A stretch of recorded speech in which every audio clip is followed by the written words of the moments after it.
자, 다음은 제가 이제 나는 진짜 작두인가 봐.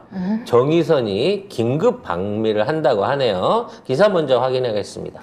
네, 정의선 현대차그룹 회장이 지난 23일에 미국 출장을 나선 걸로 24일 오늘 확인됐네요. 그렇죠. 네. 부랴부랴 바로 날아간 거죠? 그러네요. 그럼 뭐 어제 바로 미국 출장을 간 거네요. 네.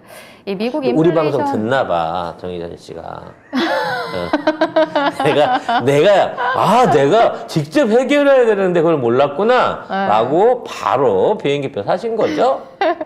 그러니까 그 현대차 그룹에 따르면 정 회장이 어제 김포국제공항을 통해서 미국 출장길에 올랐는데 뭐 세부 일정에 대해서는 공개하지 않았고 또 목적에 대해서도 공식 입장은 없는 상태입니다. 디즈니랜드 갔겠어? 이 정신없는 시국에. 네. 결과적으로 뭐 배터리법 그리고 자동차 관련한 그 수출입 규제 관련한 이 내용들을 정리하러 간 거예요. 네. 왜? 국가에서는 그러거나 말거나 신경 안 써주니까 그러니까요. 직접 만나러 간 겁니다.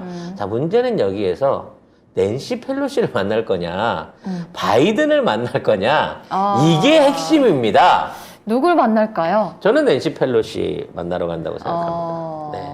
낸시 펠로시. 네. 낸시 펠로시 직접 못 만나게 되면 네. 아마 낸시 펠로시 측근이 됐거나 뭐 이런 사람을 만나겠지만 저는 이제 원만하게 잘 타결될 걸로 봐요. 네. 일단 기본적으로 현대자동차는 칼라일 그룹하고 현재 협업을 진행하고 있는 단계고 네. 칼라일 그룹이 민주당의 가장 큰 어떤 그 후원자이면서 띵크탱크이면서 민주당 의원들 돈을 꾸려주고 있는 상황이기 때문에 원만한 관계를 이뤄낼 수 있도록 할 겁니다. 대신에 이제 추가 투자라든지 민주당 열세 지역에 대한 현대자동차의 어떤 그 지원, 이제 본사는 이미 이제 옮겨갈 공장이 있었지만 네. 자동차 부품 산업이라든지 여러 전반 안에서 그동안 민주당의 열세 지역이었던 그 지역 쪽에 새로운 공장이나 투자 유치 같은 것들을 전제로 해가지고 이번에 발효됐던 그 IRA 법안에 대한 대응 조치를 진행할 걸로 보입니다.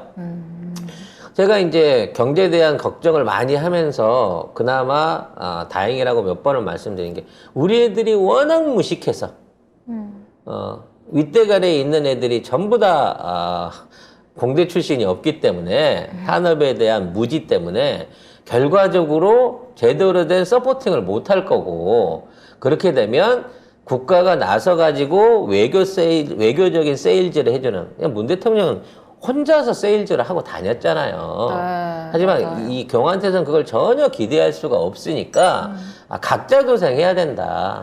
이제는 경제인들이 소통령이 돼서 경제부 장관이 되고 스스로 스스로 국가를 대표하는 역할을 하면서 직접 미국 정부하고 타협을 봐야 될 것이다라고 하는 말씀을 드렸는데 네. 일본으로 지금 현대자동차가 그와 관련한 역할을 하고 있는 거죠.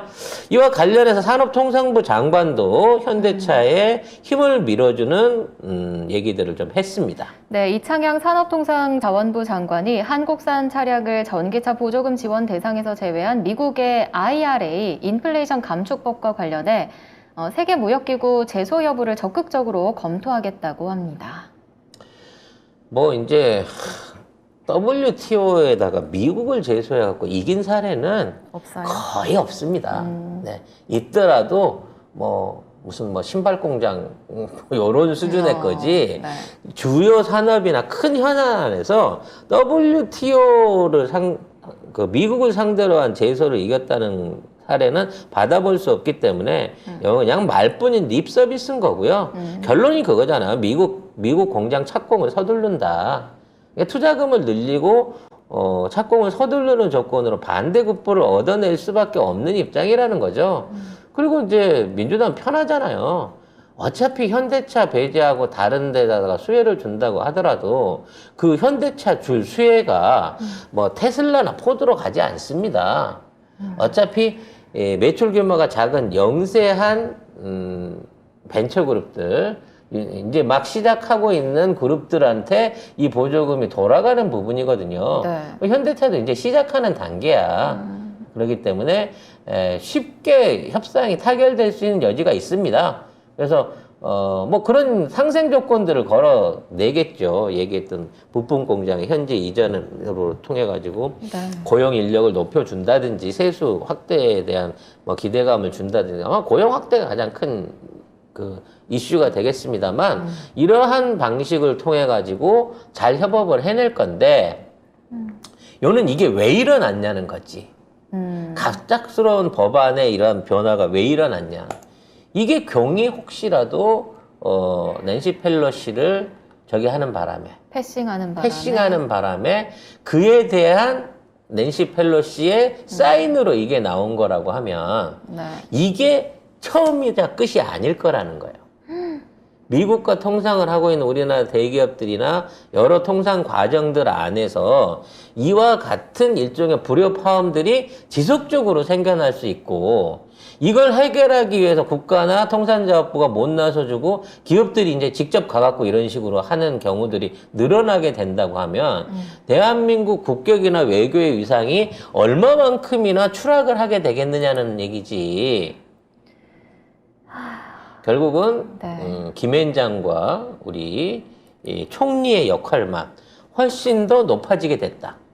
따라서 그만큼 미국 기업들과 미국하고의 거래에 있어서 훨씬 불리한 조건들을 안고 가야 되는 일종의 부담을 안고 이러한 그 사업들을 진행해야 될 것이다라는 생각을 해보게 됩니다.